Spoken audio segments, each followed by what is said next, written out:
Power electronics സത്യം പറഞ്ഞാൽ ഒരു ഭയങ്കര ഡീപ്പായിട്ടുള്ളൊരു സബ്ജക്റ്റാണ്. പക്ഷേ രണ്ട് ലെവലിലും ഓപ്പറേറ്ററിലെ കാര്യമായാലും സബ് എഞ്ചിനീയർ ആയാലും അതിൻ്റെ ഒരു പെരിഫറലായിട്ടുള്ള കാര്യങ്ങൾ മാത്രമേ നമുക്ക് അത്യാവശ്യം ആവശ്യമുള്ളൂ. കാരണം ഒരുപാട് അങ്ങ് ഇറങ്ങി പഠിക്കാനായിട്ട് ഒരുപാട് ഇക്വേഷനും കാര്യങ്ങളൊക്കെ ഉള്ളൊരു സബ്ജക്റ്റാണ്. ബേസ്ഡ് ഐഡിയ കിട്ടുക എന്നുള്ളതാണ് നമുക്ക് പ്രധാനപ്പെട്ട കാര്യം. ഇലക്ട്രോണിക്സുകാർക്ക് കുറച്ചുകൂടെ അറിയാവുന്ന സംഭവമായിരിക്കും ഇലക്ട്രോണിക്സ് അല്ലേ. അപ്പം എനിക്കറിയാവുന്നതിനെക്കാട്ടിയും കൂടുതൽ പവർ ഇലക്ട്രോണിക്സ് അറിയാവുന്ന ഇലക്ട്രോണിക്സുകാരോട് ഉള്ള സ്ഥിതിക്ക് കുറച്ച് ഡൗട്ടൊക്കെ നമുക്ക് അവരോട് ചോദിച്ചോളേ. അപ്പോൾ നമുക്ക് തുടങ്ങിയാലോ. ആ ഫസ്റ്റ് പറഞ്ഞേക്കുന്ന പോർഷൻ പറയുന്നതിന് മുമ്പ് ഒന്ന് രണ്ട് ചെറിയ കാര്യങ്ങൾ ഈ പുള്ളിക്കാരനെ പറ്റി ഒന്ന് സൂചിപ്പിക്കാം. അതായത് പവർ ഇലക്ട്രോണിക്സ് നമ്മൾ പഠിക്കുന്ന ഡിവൈസസ് മിക്കതും സെമി കണ്ടക്ടർ ബേസ്ഡ് ഡിവൈസസ് ആണ്. സെമി കണ്ടക്ടർ ബേസ്ഡ് ഡിവൈസ് എന്ന് പറയുമ്പോൾ സിലിക്കണോ ജർമ്മേനിയോ വെച്ച് ഉണ്ടാക്കുന്ന ഡിവൈസസ് തന്നെ. പക്ഷേ പലതിൻ്റെയും കൺസ്ട്രക്ഷൻ പല രീതിയിലാണ്. ഓരോരുത്തർക്കും കൊടുക്കുന്ന ഓരോരുത്തരും ഉപയോഗിക്കുന്ന ആപ്ലിക്കേഷനും പല രീതിയിലാണ്. അപ്പോൾ സിലിക്കൺ ആൻഡ് ജർമ്മേനിയം ബേസ്ഡ് എന്ന് പറഞ്ഞാലും ഇവർ ചെയ്യുന്ന ജോലികളെ ഇവരെ കണ്ടുപിടിച്ചൊരു സ്റ്റേറ്റ് വെച്ച് നമുക്കൊന്ന് വിലയിരുത്താം. ആദ്യം ഉണ്ടായിരുന്ന വാക്വം ട്യൂബ്സ് എന്നൊക്കെ പറയുന്ന സംഗതികളാണ്.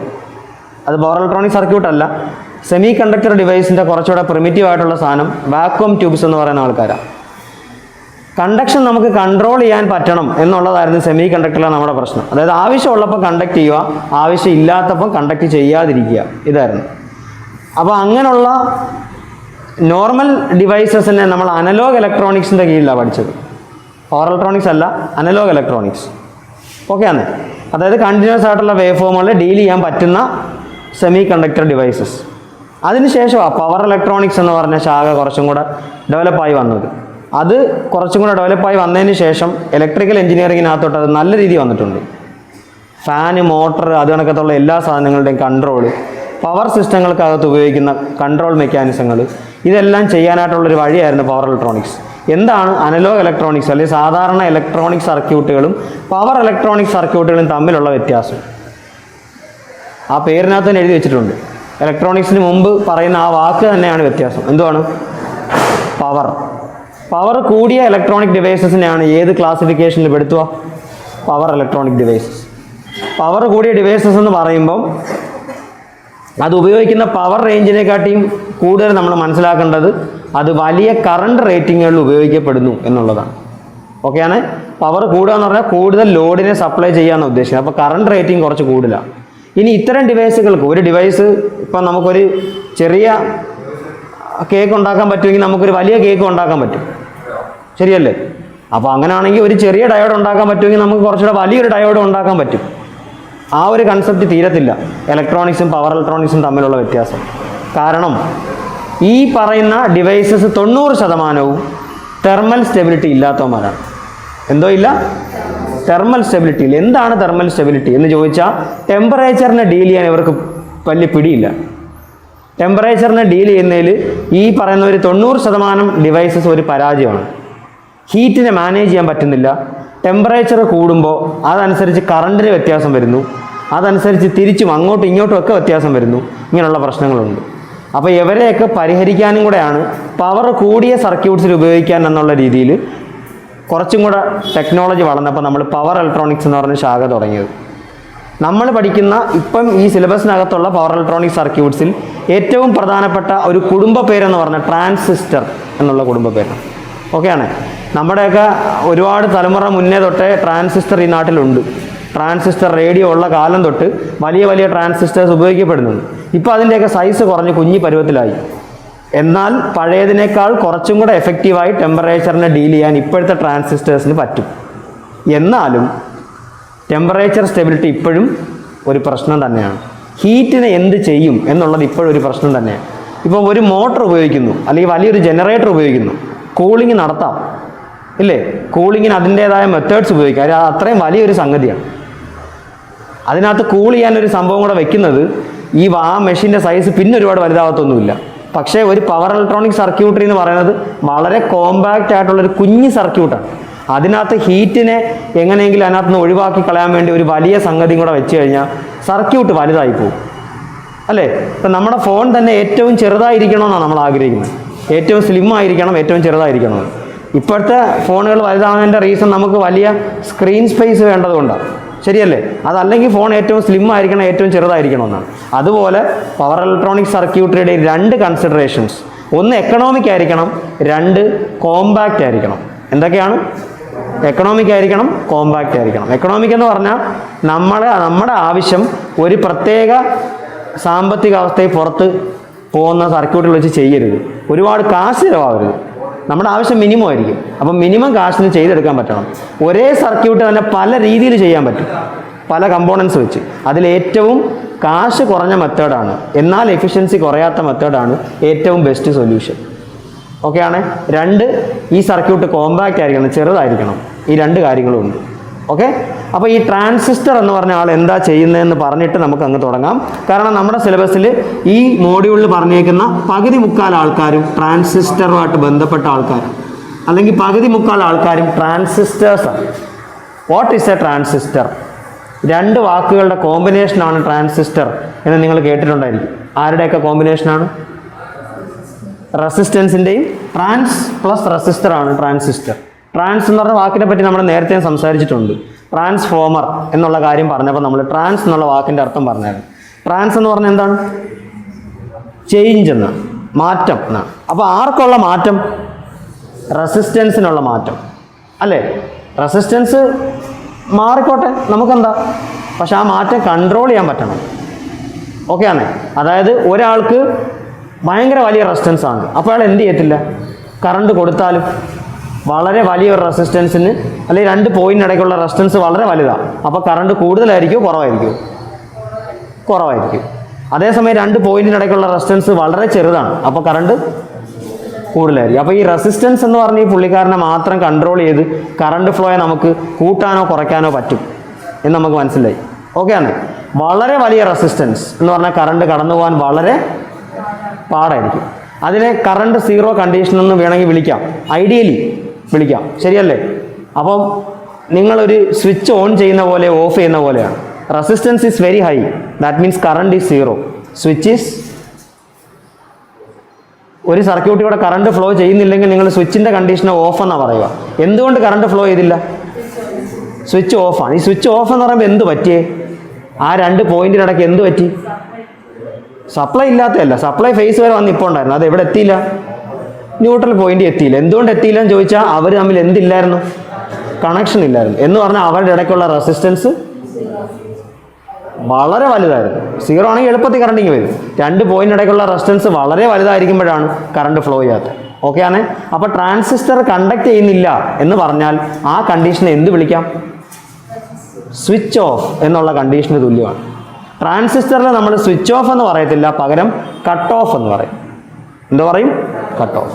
എന്നാൽ ഏതെങ്കിലും ഒരു കണ്ടീഷനിൽ ട്രാൻസിസ്റ്ററിൻ്റെ റെസിസ്റ്റൻസ് വളരെ ചെറുതാണ്, റെസിസ്റ്റൻസ് വളരെ കുറവാണെങ്കിൽ കറണ്ട് വളരെ എളുപ്പത്തിൽ പോകുമോ അതോ പോകത്തില്ലേ? വളരെ എളുപ്പത്തിൽ കടന്നു പോകും, ശരിയല്ലേ? നിങ്ങളൊരു സ്വിച്ച് ഇടുന്നു, കറണ്ട് വളരെ എളുപ്പത്തിൽ ഒരു പോയിന്റിൽ നിന്ന് മറ്റൊരു പോയിന്റിലേക്ക് വന്നു, ആ കണ്ടീഷൻ്റെ പേരെന്തുവാ? Switch on. ട്രാൻസിസ്റ്ററിൽ അതിനെ എന്ത് വിളിക്കും? സാച്ചുറേഷൻ എന്ന് വിളിക്കും. ഓക്കെ ആണ്. അപ്പോൾ സ്വിച്ച് ഓഫ് എന്ന് പറഞ്ഞ കണ്ടീഷനെ ട്രാൻസിസ്റ്ററിൽ കട്ട് ഓഫ് എന്നും സ്വിച്ച് ഓൺ എന്ന് പറഞ്ഞ കണ്ടീഷനെ ട്രാൻസിസ്റ്ററിൽ സാച്ചുറേഷൻ എന്നും വിളിക്കും. ഇതിൻ്റെ നടുക്ക് നിൽക്കുന്ന ഒരു പരുവുണ്ടോ സ്വിച്ചിന്? ഇതിൻ്റെ രണ്ടിൻ്റെ ഇടയ്ക്ക് നിൽക്കുന്ന ഒരു അവസ്ഥയുണ്ടോ സ്വിച്ചിന്? നോർമൽ സ്വിച്ചിന് ഓൺ ഓഫ് എന്നല്ലാതെ പാതി ഓൺ പാതി ഓഫ് അങ്ങനെ ഒരു സംഗതി ഉണ്ടോ? സ്വിച്ചിന് അതില്ല. പക്ഷെ ആർക്കുണ്ട്? ട്രാൻസിസ്റ്ററിനുണ്ട്. ഓക്കെ ആണ്. അപ്പോൾ കട്ട് ഓഫും സാച്ചുറേഷനും മാത്രമല്ല, അതിൻ്റെ നടുക്ക് ഒരു റീജിയനും കൂടെ ട്രാൻസിസ്റ്ററിൻ്റെ സ്വഭാവത്തിലുണ്ട്. ഓക്കെ ആണ്. ഈ പുള്ളിക്കാരനെ ട്രാൻസിസ്റ്റർ എന്ന് പറയുന്ന ആളെ, അതായത് നിങ്ങൾ കൺട്രോൾ ചെയ്യുന്നതനുസരിച്ച് റെസിസ്റ്റൻസ് മാറുന്ന ആളെ, റെസിസ്റ്റൻസ് വളരെ കൂടുതലായിരിക്കാം, റെസിസ്റ്റൻസ് ഈസ് മാക്സിമം, ഭയങ്കര വലിയ റെസിസ്റ്റൻസ് ആയിരിക്കാം, അല്ലെങ്കിൽ റെസിസ്റ്റൻസ് മിനിമം ആകാം, റെസിസ്റ്റൻസ് ഈസ് വെരി ലോ. ഇവിടെ നമ്മൾ റെസിസ്റ്റൻസ് ഈസ് വെരി ലോ എന്ന് പറയുന്നതിനെ സാച്ചുറേഷൻ എന്ന് വിളിക്കും, റെസിസ്റ്റൻസ് ഈസ് മച്ച് മോർ എന്ന് പറയുന്നതിനെ കട്ട് ഓഫ് എന്ന് വിളിക്കും. ഇതിൻ്റെ നടുക്കൊരു റീജിയൻ ഉണ്ട്, അല്ലെങ്കിൽ ഇൻ്റർമീഡിയറ്റ് എന്നോ മീഡിയം എന്നോ ഒക്കെ പറയാവുന്ന ഒരു റീജിയൻ ഉണ്ട്. ആ റീജിയനെ നമ്മൾ ആക്റ്റീവ് റീജിയൻ എന്നാണ് വിളിക്കുക. എന്തുവാണ്? Active region. ആ കാര്യത്തിലോട്ട് നമുക്ക് വരാം. BJT ഓപ്പറേറ്റിംഗ് ക്യാരക്ടറിസ്റ്റിക്സോ അല്ലെങ്കിൽ ഏതെങ്കിലും ട്രാൻസിസ്റ്ററിൻ്റെ ഫുൾ ക്യാരി ഒന്നും പഠിക്കാൻ നമ്മളടുത്ത് പറഞ്ഞിട്ടില്ല. എല്ലാത്തിനെയും ബേസ് ആയിട്ട് തൊട്ട് പോയിട്ടേ ഉള്ളൂ. ഓക്കെ ആണ്. സബ് എഞ്ചിനീയർ ലെവലിൽ നമുക്ക് കുറച്ചും കൂടെ ഡീപ്പായിട്ട് ക്വസ്റ്റ്യൻസ് ഡിസ്കസ് ചെയ്യുമ്പോൾ ഇവരുടെ കൂടെ പോയിന്റ്സ് ആഡ് ചെയ്ത് പോവാം. ഓക്കെ ആണ്. അപ്പോൾ കട്ട് ഓഫ് സാച്ചുറേഷൻ, ഈ കട്ട് ഓഫും സാച്ചുറേഷനും ഓണും ഓഫ് എന്ന് പറഞ്ഞ കണ്ടീഷനാണെന്നാണ് പറഞ്ഞത്. അത് എന്തിൻ്റെ ഓപ്പറേഷന് തുല്യമാണ്? സ്വിച്ചിൻ്റെ. അപ്പോൾ ട്രാൻസിസ്റ്ററിൻ്റെ ഏറ്റവും പ്രധാന ആപ്ലിക്കേഷൻസിൽ ഒരെണ്ണം എന്താ? സ്വിച്ചിങ് ആണ്. Transistor is used for switching. Transistor ആപ്ലിക്കേഷനിൽ ഏറ്റവും പ്രധാനപ്പെട്ടത് സ്വിച്ചിങ് ആണ്. ഇനി ഓണും ഓഫും അല്ലാതെ ഇതിനിടയ്ക്ക് എവിടെയോ ഒരു റീജിയൻ ഉണ്ടെന്ന് പറഞ്ഞായിരുന്നല്ലോ, കട്ട് ഓഫും സാച്ചുറേഷനും അല്ലാതെ ആക്റ്റീവ് റീജിയൻ. ആ റീജിയനിൽ വർക്ക് ചെയ്യുമ്പോൾ ട്രാൻസിസ്റ്റർ എന്തായിരിക്കും? ഒന്ന് ഓണും ഓഫും, അത് സ്വിച്ചിന്റെ കണ്ടീഷൻ നമുക്ക് കേട്ടാൽ മനസ്സിലാവും, കണ്ടാലും അറിയാം. പക്ഷേ ഈ ആക്റ്റീവ് എന്ന് പറഞ്ഞ റീജിയനിൽ ട്രാൻസിസ്റ്റർ എന്തുമായിരിക്കും ചെയ്യുന്നത്? ട്രാൻസിസ്റ്ററിന്റെ ഏറ്റവും പ്രധാനപ്പെട്ട രണ്ടാമത്തെ ആപ്ലിക്കേഷൻ എന്താണ്? ആംപ്ലിഫയർ. ആക്റ്റീവ് റീജിയനിൽ വർക്ക് ചെയ്യുന്ന ട്രാൻസിസ്റ്റർ എന്തായിട്ടായിരിക്കും ആക്ട് ചെയ്യുന്നത്? ആംപ്ലിഫയർ. എന്തിനാണ് amplifier? What is the use of an amplifier? Amplifier എന്ന് നമ്മൾ പറയുന്ന ഫിസിക്കൽ സർക്യൂട്ടിൻ്റെ കാര്യമല്ല നമുക്ക് അറിയേണ്ടത്. ആംപ്ലിഫയർ എന്ന പേരിൽ വിളിക്കപ്പെടുന്ന ഇലക്ട്രോണിക് സർക്യൂട്ടിൻ്റെ കാര്യമാണ്. ഇപ്പോൾ ഉദാഹരണത്തിന് ഈ മോഡ്യൂളിൽ തന്നെ ഇൻവേർട്ടറിനെ പറ്റി കുറച്ച് പഠിക്കാനുണ്ട്, അല്ലേ? നിങ്ങളുടെ വീട്ടിലുണ്ടോ ഇൻവേർട്ടർ? ഉണ്ടോ? അല്ലെങ്കിൽ നിങ്ങളുടെ വീട്ടിലിരിക്കുന്ന ആ സാധനത്തിനാണോ ഇൻവേർട്ടർ എന്ന് വിളിക്കേണ്ടത്? Inverter circuit plus battery plus എന്തെങ്കിലും പ്രൊട്ടക്ഷൻ ഡിവൈസ്, കൺട്രോൾ സർക്യൂട്ട്, ഇതെല്ലാം കൂടെ ചേരുന്നൊരു ബോക്സിനെയാണ് നമ്മൾ എന്ത് വിളിക്കുന്നത്? ഇൻവേർട്ടർ. അതല്ല ഇൻവേർട്ടർ, അതിനകത്തുള്ളൊരു കമ്പോണൻറ്റ് മാത്രമാണ് ഇൻവേർട്ടർ, അല്ലേ? ഒരു പവർ ഇലക്ട്രോണിക് സർക്യൂട്ട് ഉണ്ട് അതിനകത്ത്. ആ ഒരു ചെറിയ സർക്യൂട്ടിനെ മാത്രം യഥാർത്ഥ ഇൻവേർട്ടർ എന്ന് വിളിക്കേണ്ടത്. അതുപോലെ നമ്മളിപ്പം പറയുന്നതും ആംപ്ലിഫയർ എന്ന് പറയുന്നത് കുറേ സർക്യൂട്ടുകളുടെ ഒരു കോമ്പിനേഷനായിട്ടാണ് നമ്മൾ കാണുന്നത്. പക്ഷേ ആംപ്ലിഫയർ എന്ന് പറഞ്ഞാൽ യഥാർത്ഥത്തിൽ ഒരു സർക്യൂട്ടിൻ്റെ പേരാണ്. എന്തിനുള്ള സർക്യൂട്ട്? അതുകൂടെ പറഞ്ഞു, പെട്ടെന്ന് പറഞ്ഞു. ചെറിയ സിഗ്നലിനെ വലുതാക്കാൻ ആണോ? കുറേ ഡെഫിനിഷൻ നമ്മൾ കേട്ടിട്ടുണ്ട്. സ്ട്രെങ്ത് കുറഞ്ഞ സിഗ്നലിനെ, വീക്ക് സിഗ്നലിനെ സ്ട്രെങ്ത് ഉള്ളതാക്കാൻ, അല്ലേ? പക്ഷേ കുറച്ചുകൂടെ ക്ലിയർ ആയിട്ട് പറഞ്ഞാൽ ഒരു സിഗ്നലിൻ്റെ, ഒരു വേവ് ഫോമിൻ്റെ ആംപ്ലിറ്റ്യൂഡിനെ, ആംപ്ലിറ്റ്യൂഡ് എന്തുവാണ്? AC ഫണ്ടമെന്റൽസ് നമ്മൾ പഠിച്ച കാര്യമാണ്. ഒരു വേവ് ഫോമിൻ്റെ ആംപ്ലിറ്റ്യൂഡിനെ കൂട്ടാനോ കുറയ്ക്കാനോ, ഈ പൊക്കം കൂട്ടാനോ കുറയ്ക്കാനോ ഉപയോഗിക്കുന്ന, കൂട്ടുകയും ചെയ്യാം കുറയ്ക്കുകയും ചെയ്യാം. നമ്മുടെ മനസ്സിൽ കൂട്ടുക എന്നുള്ള കൺസെപ്റ്റ് മാത്രമേ ഉള്ളൂ. പക്ഷേ കുറയ്ക്കുന്നതും എന്താണ്? ആംപ്ലിഫിക്കേഷനാണ്. അപ്പോൾ ആ സിഗ്നലിൻ്റെ പൊക്കം കൂട്ടുകയോ കുറയ്ക്കുകയോ ചെയ്യണം, പ്രൊവൈഡഡ് രണ്ട് കാര്യങ്ങൾ മാറരുത്. ആരൊക്കെ? ഫ്രീക്വൻസി മാറരുത്. ആ വേവ് ഫോം തുടങ്ങുന്നതും തീരുന്നതും ഒക്കെ ഒരേ സ്ഥലത്തായിരിക്കണം, അതിന് മാറ്റം വരരുത്. രണ്ട്, ഫ്രീക്വൻസി കൂടാതെ. നിങ്ങൾ ആംപ്ലിഫയറിന് കൊടുക്കുന്ന ഇൻപുട്ട് സൈൻ വേവും ഔട്ട്പുട്ട് ട്രയാങ്കിൾ വേവും പറ്റൂല, അത് ആംപ്ലിഫിക്കേഷൻ അല്ല. അപ്പോൾ എന്തും കൂടെ ചേഞ്ച് ചെയ്യാൻ പാടില്ല? ബേസിക് വേവ് ഷേപ്പ് അത് മാറാൻ പാടില്ല. ഓക്കെ ആണ്? നല്ല ആംപ്ലിഫിക്കേഷൻ ആണെങ്കിൽ പൊക്കം മാറണം, പൊക്കം കൂടുകയോ കുറയുകയോ ചെയ്യാം, പക്ഷെ ഫ്രീക്വൻസി മാറരുത്, ബേസിക് വേവ് ഷേപ്പ് മാറരുത്. സൈൻ വേവ് കൊടുത്താൽ സൈൻ വേവ് തന്നെ കിട്ടണം, ട്രയാങ്കിൾ കൊടുത്താൽ ട്രയാങ്കിൾ തന്നെ കിട്ടണം. ഓക്കെ ആണെന്ന് വിചാരിക്കുന്നു. ആ കാര്യം അവിടെ നിർത്തിയിട്ട് നമുക്ക് നമ്മുടെ സിലബസിൽ പറഞ്ഞേക്കുന്ന ആൾക്കാരുടെ അടുത്തോട്ട് പോവാം. ട്രാൻസിസ്റ്റേഴ്സ് ഒരുപാട് പേരുണ്ട്. ട്രാൻസിസ്റ്റർ എന്ന് പറഞ്ഞ ഒരു ഫാമിലി നെയിമാണ്. ഒരുപാട് പല ആപ്ലിക്കേഷൻസിന് ഉപയോഗിക്കുന്ന, പല കൺസ്ട്രക്ഷൻ രീതിയുള്ള, പല സ്വഭാവങ്ങളുള്ള ഒരുപാട് ആൾക്കാരെ ചേർത്ത് പറയുന്ന പേരാണ് ട്രാൻസിസ്റ്റർ. അതിലെ ഏറ്റവും പ്രിമിറ്റീവായിട്ടുള്ള, ഏറ്റവും ആദ്യം കണ്ടുപിടിക്കപ്പെട്ട ട്രാൻസിസ്റ്റർ BJT എന്നുള്ള പേരിലാണ് അറിയപ്പെടുക. Bipolar junction transistor. നമ്മൾ ട്രാൻസിസ്റ്റർ എന്ന് പറയുമ്പോൾ എപ്പോഴും നമ്മുടെ മനസ്സിൽ കാണുന്നത് BJTനെ. ഓക്കെയാണ്? ഏറ്റവും ബേസിക് ആയിട്ടുള്ള ട്രാൻസിസ്റ്റർ ആരാണ്? BJT. ഓക്കെ, ഈ BJT എന്ന് പറയുന്ന മനുഷ്യൻ നമ്മൾ നേരത്തെ പറഞ്ഞതുപോലെ ഭയങ്കര അൺസ്റ്റേബിൾ ആയിരുന്നു വിത്ത് റെസ്പെക്ട് ടു, നമ്മൾ നേരത്തെ പറഞ്ഞില്ലേ, ആരോ ഭയങ്കര വൃത്തികെട്ട ഫാക്ടറാണെന്ന് ഈ ഇവരുടെ പ്രവർത്തനത്തിൽ. ടെമ്പറേച്ചറുമായിട്ട് ബന്ധപ്പെട്ട് ഭയങ്കര സ്റ്റെബിലിറ്റി ഇല്ലാത്ത മനുഷ്യനായിരുന്നു BJT. അപ്പോൾ BJTയുടെ ഈ വൃത്തികെട്ട സ്വഭാവങ്ങളൊക്കെ മാറ്റാൻ വേണ്ടിയിട്ട്, അല്ലെങ്കിൽ കുറയ്ക്കാൻ വേണ്ടിയിട്ട് നമ്മൾ അടുത്ത ട്രാൻസിസ്റ്ററിനെ കണ്ടുപിടിച്ചു. FET എന്നോ junction field effect transistor, JFET എന്നോ വിളിക്കാവുന്ന ട്രാൻസിസ്റ്റേഴ്സിനെ കണ്ടുപിടിച്ചു. ഓക്കെ ആണേ? അവിടെയും കുറേ പ്രശ്നങ്ങൾ വന്നു. അപ്പം നമ്മൾ അതിനടുത്ത MOSFET എന്ന് പറയുന്ന, MOSFET എന്ന് പറയുന്ന ആൾക്കാരെ കണ്ടുപിടിച്ചു. അവിടെയും കുറേ പ്രശ്നങ്ങൾ കണ്ടു. അതിനുശേഷം നമ്മൾ IGBT എന്ന് പറഞ്ഞ ട്രാൻസിസ്റ്റർ ലെവലിലോട്ട് മാറി. ഓക്കെ ആണേ? അപ്പോൾ ഇവരുടെ പേരുകൾ ജസ്റ്റ് ഒന്ന് നോട്ട് ചെയ്ത് വെച്ചേക്കോ. BJT, FET അല്ലെങ്കിൽ JFET, capital F, capital E, capital T, FET, field effect transistor, അല്ലെങ്കിൽ അയാളെ തന്നെയാണ് junction field effect transistor, JFET എന്ന് വിളിക്കുന്നത്. ഒന്നെങ്കിൽ FET അല്ലെങ്കിൽ JFET.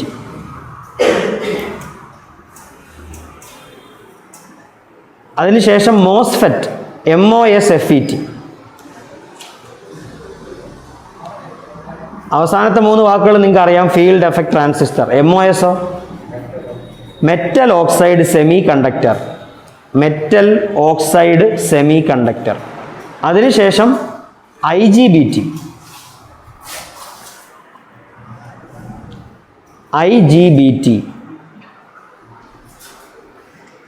ഫുൾ ഫോം അറിയാവോ? Insulated gate bipolar transistor, insulated gate bipolar transistor. Okay ആണേ? അപ്പോൾ ഇത് കൂടാതെയും കുറേ പേരുണ്ട്. നമ്മുടെ സിലബസിൽ ഇത് കൂടാത്ത ആൾക്കാരെ പറ്റി പറഞ്ഞിട്ടുണ്ട്. അപ്പോൾ അതിൽ ആദ്യത്തെ ആളെ പറ്റി നമുക്ക് പഠിക്കാം. UJT, യൂണി ജംഗ്ഷൻ ട്രാൻസിസ്റ്റർ. യൂണി ജംഗ്ഷൻ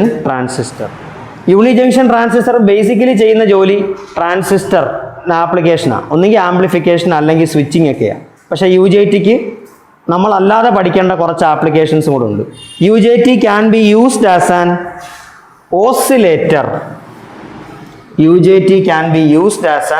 ഓസിലേറ്റർ. UJTയുടെ ഫുൾ ഫോം എഴുതിയായിരുന്നോ? Uni junction transistor. അപ്പോൾ എത്ര ജംഗ്ഷൻ ഉണ്ട്? ഒറ്റ ജംഗ്ഷൻ. ജംഗ്ഷൻ എന്ന് പറഞ്ഞാൽ എന്തുവാ? ആരോ മീറ്റ് ചെയ്യുന്ന പോയിന്റാണ് ജംഗ്ഷൻ എന്ന് പറയുന്നത്. അപ്പോൾ ഒരു സെമി കണ്ടക്ടർ ഡിവൈസിൽ എന്തിനെയാണ് ജംഗ്ഷൻ എന്ന് വിളിക്കുന്നതെന്ന് ചോദിച്ചാൽ, ഒരു സെമി കണ്ടക്ടർ ഡിവൈസിൽ different type of semiconductor materials join ചെയ്യുന്ന പോയിന്റിനെയാണ് ജംഗ്ഷൻ എന്ന് വിളിക്കുക. ഒരു UJTയുടെ കേസിൽ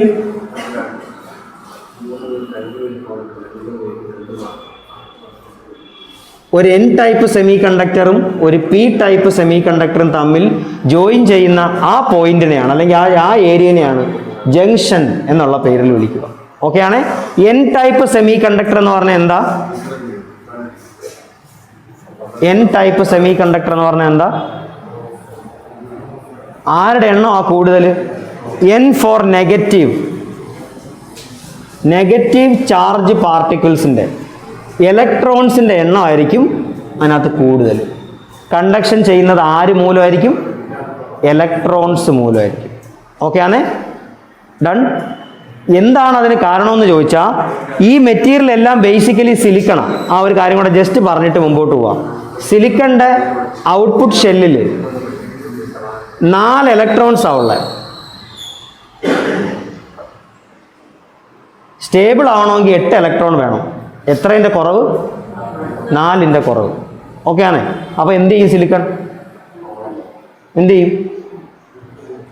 ഷെയർ ചെയ്യും അല്ലേ? ആരുമായിട്ട് ഷെയർ ചെയ്യും? അടുത്തുള്ള വേറെ സിലിക്കൺ ആറ്റത്തിൻ്റെ 4 ഇലക്ട്രോൺസുമായിട്ട് ഇവന്മാരൊരു ബോണ്ട് ഉണ്ടാക്കും. അല്ല, ബോണ്ടല്ല, ഒരു ഷെയറിങ് ഉണ്ടാക്കും. ഇപ്പോൾ ഈ സിലിക്കണിന് തോന്നും ഇയാളുടെ കയ്യിൽ എത്ര ഇലക്ട്രോൺ ഉണ്ടെന്ന്? 8. പക്ഷേ യഥാർത്ഥത്തിൽ ഇയാളുടെ കയ്യിൽ എത്ര ഉള്ളൂ? 4 ഉള്ളൂ. 4 അപ്പുറത്തിരിക്കുന്ന 4 അവന്മാരുടെ എന്നാണ് ഓരോന്ന് വെച്ച് ഇയാൾ കടം മേടിച്ച് വെച്ചേക്കുന്നത്. ശരിയല്ലേ? അങ്ങനെ ഓരോരുത്തരും 8 ഉണ്ടെന്ന് വിചാരിച്ചിരിക്കുമ്പോൾ നിങ്ങൾ എന്ത് ചെയ്യുന്ന വെച്ചാൽ, ഈ മര്യാദക്കിരിക്കുന്ന സിലിക്കൺ ആറ്റത്തിലോട്ട് നിങ്ങൾ കുറച്ച് ഇമ്പ്യൂരിറ്റി ആഡ് ചെയ്യും. ഇമ്പ്യൂരിറ്റി എന്ന് പറഞ്ഞാൽ വേറെ മെറ്റീരിയലാണ്. പ്യുവർ സിലിക്കൺ അകത്തോട്ട് വേറുള്ള മെറ്റീരിയൽ ആഡ് ചെയ്യും. ഏത് മെറ്റീരിയൽ ആഡ് ചെയ്യും? N ടൈപ്പിൽ സിലിക്കൺ എത്രൻ്റെ കുറവുണ്ടായിരുന്നു? 4 പേരുടെ. ഓക്കെ ആണേ? ഈ 4 പേരെ കിട്ടാൻ വേണ്ടിയിട്ട് 4 വാലൻസ് ഇലക്ട്രോൺ ഉള്ള 4 ഇലക്ട്രോൺ ഉള്ള ഒരാളെ ആഡ് ചെയ്യും. പക്ഷെ 4 + 1 5 ഇലക്ട്രോൺ ഉള്ള ഒരാളെ ആയിരിക്കും N ടൈപ്പ് സെമി കണ്ടക്ടറിൽ ആഡ് ചെയ്യുക. പെൻറ്റാ വാലന്റ് ഇമ്പ്യൂരിറ്റി എന്ന് പറയും. അയാളുടെ ഔട്ട്പുട്ട് ഷെല്ലിൽ 5 ഇലക്ട്രോൺ ഉള്ള ഒരാളെ സിലിക്കണുമായി നിങ്ങൾ ആഡ് ചെയ്യിപ്പിക്കും. അപ്പോൾ എന്ത് പറ്റും? 4 ഇലക്ട്രോൺ എന്തിനു ഉപയോഗിക്കും? ഷെയർ ചെയ്യാനായിട്ട്.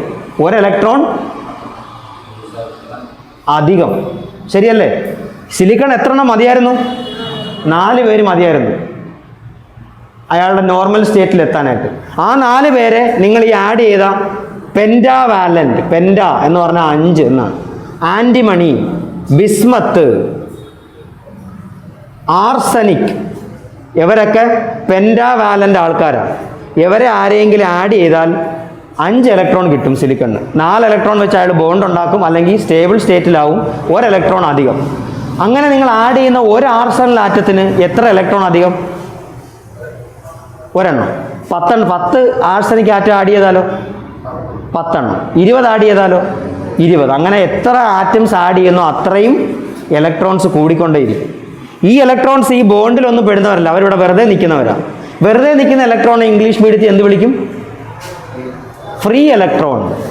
അവരാണ് കണ്ടക്ഷന് കാരണം. അവർ റെഡിയായിട്ട് നിൽക്കുവാണ്. അവർക്ക് ആരുമായിട്ട് ഒരു ബന്ധമില്ല, ബോണ്ടില്ല, ആരുമായിട്ടും പിടിച്ചിരിക്കുന്നില്ല. അവർ കണ്ടക്ഷന് വേണ്ടി തയ്യാറായിട്ട് നിൽക്കുവാണ്. അപ്പോൾ ഫ്രീ ഇലക്ട്രോൺസിൻ്റെ എണ്ണം കൂടിയാൽ എന്തും കൂടും? കേട്ടില്ല? കണ്ടക്ഷനും കൂടും. നിങ്ങളൊരു കറണ്ട് കൊടുത്താൽ കണ്ടക്ട് ചെയ്യാൻ ആളുണ്ട് അവിടെ. ഓക്കെ ആണ്. ഇത്തരത്തിലുള്ള സെമി കണ്ടക്ടറിനെ എന്ത് വിളിക്കുക? എൻ ടൈപ്പ് സെമി കണ്ടക്ടർ എന്ന് വിളിക്കുക. ഈ സെമി കണ്ടക്ടറിൻ്റെ ബേസിക്സ് ഒന്നും പറയാതെ ആ സിലബസിനകത്ത് വലിയ വലിയ കാര്യങ്ങൾ എഴുതി വെച്ചേക്കുന്നത്. അതുകൊണ്ടാണ് ഞാനിത് പറയാൻ കാരണം. ഇനി ഒരു ടൈപ്പ് സെമി കണ്ടക്ടറും കൂടെ ഉണ്ട്. ഇവിടെ നമ്മൾ എൻ എന്ന് വരച്ചേക്കുന്നതിൻ്റെ കൂടെ ആരെയും കൂടെ എഴുതിയിട്ടുണ്ട്? പി. പി എന്ന് പറയുന്നത് പോസിറ്റീവിനെ ഡിനോട്ട് ചെയ്യുന്നു വിചാരിച്ചത്, അങ്ങനെ പറയാൻ പാടില്ല, എങ്കിലും പോസിറ്റീവിനെ ഡിനോട്ട് ചെയ്യുന്നു. പി ടൈപ്പ് സെമി കണ്ടക്ടറിലും ബേസിക് ആൾ സിലിക്കൺ തന്നെയാണ്.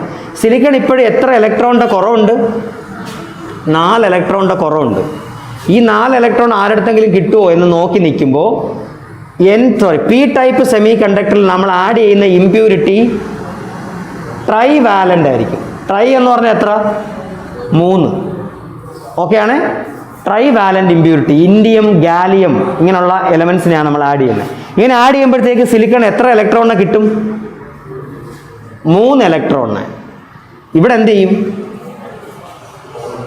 ഇലക്ട്രോൺ ഇല്ല, അല്ലേ? ഇലക്ട്രോൺ ഇല്ലാത്ത അവസ്ഥ എന്ത് വിളിക്കും? ഹോൾ എന്ന് വിളിക്കും. ഇവിടെ there is a deficiency of electron. ഒരു ഇലക്ട്രോണിൻ്റെ കുറവുണ്ട്. ഒരു ഇലക്ട്രോൺ എൻ്റെ കയ്യിലോട്ട് കിട്ടിയാൽ എനിക്ക് എന്ത് ചാർജ് കിട്ടും? ഞാൻ ന്യൂട്രൽ ചാർജാണ്. ഒരു ഇലക്ട്രോൺ എനിക്ക് കിട്ടിയാൽ എൻ്റെ ചാർജ് എന്താവും? ഇലക്ട്രോണിൻ്റെ ചാർജ് എന്താ? പോസിറ്റീവോ നെഗറ്റീവോ? നെഗറ്റീവ്. അപ്പോൾ ഒരു ഇലക്ട്രോൺ എനിക്ക് അധികം കിട്ടിയാൽ എന്ത് ചാർജ് ആവും? ഞാൻ നെഗറ്റീവ് ആവും. ഒരു ഇലക്ട്രോൺ എൻ്റെ കയ്യിൽ നിന്ന് വിട്ടുപോയാലോ? Positive charge. അപ്പോൾ ഒരു ഇലക്ട്രോണിൻ്റെ കുറവുള്ളതിനെ എന്തായിട്ട് വിളിക്കാം? പോസിറ്റീവ് ചാർജ് ആയിട്ട് വിളിക്കാം. യഥാർത്ഥത്തിൽ ഇങ്ങനെ ഒരു ചാർജ് എക്സിസ്റ്റ് ചെയ്യുന്നുണ്ടോ? ഇല്ല. This is called a hole. ഇലക്ട്രോണിൻ്റെ കുറവിനെ വിളിക്കുന്ന പേരാണ് ഹോൾ. ഓക്കെ ആണ്. അപ്പോൾ ഹോൾ അവിടെ എക്സിസ്റ്റ് ചെയ്യുന്നുണ്ട്. ഇനി നേരത്തെ ഒരു ഇലക്ട്രോൺ വെളിയിൽ ഇറങ്ങി ചുമ്മാ നിന്നതാ, ശരിയല്ലേ? ഫ്രീ ഇലക്ട്രോൺ കണ്ടക്ട് ചെയ്യാൻ പറ്റുമായിരുന്നു, കൊള്ളായിരുന്നു. പക്ഷെ ഇവിടെ യവന്മാർ 3 ബോണ്ടിൽ പെട്ടിരിക്കുവാണ്. ഇവിടെ ഒട്ട് ഇലക്ട്രോൺ ഇല്ലതാണ്. പിന്നെ ഇതെങ്ങനെ കണ്ടക്ട് ചെയ്യും? ടെമ്പറേച്ചർ കൂടുമ്പോൾ അല്ലെ എനർജി കിട്ടുമ്പോൾ ഇവിടെ ഇരിക്കുന്ന ഇലക്ട്രോൺ ഇങ്ങോട്ട് വരും. അപ്പോൾ ഇവിടെ എന്താവും? 2 ഇലക്ട്രോൺസ്. ഇവിടെയോ? ഹോള്. കുറച്ച് കഴിയുമ്പോൾ ഇവിടെ ഇരിക്കുന്ന ഇലക്ട്രോൺ ഇങ്ങോട്ട് വരാം. അപ്പോൾ ഇവിടെ എന്താവും? ഇലക്ട്രോൺ. ഇവിടെ എന്താവും? ഹോൾ. യഥാർത്ഥത്തിൽ ആര് മൂവ് ചെയ്തൊന്നുമില്ല. മൂവ് ചെയ്തത് ആരാ? ഇലക്ട്രോണോ? അല്ലേ?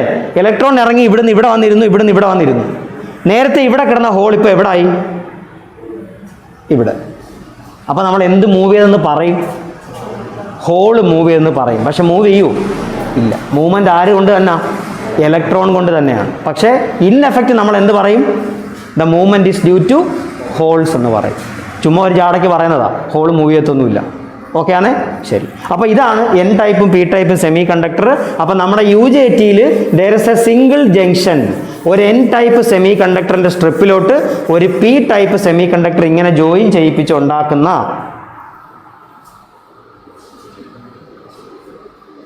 സെമി കണ്ടക്ടർ ഡിവൈസിൻ്റെ പേരാണ് യൂണി ജംഗ്ഷൻ ട്രാൻസിസ്റ്റർ. ഏറ്റവും പ്രധാനപ്പെട്ട application oscillator. What is an oscillator?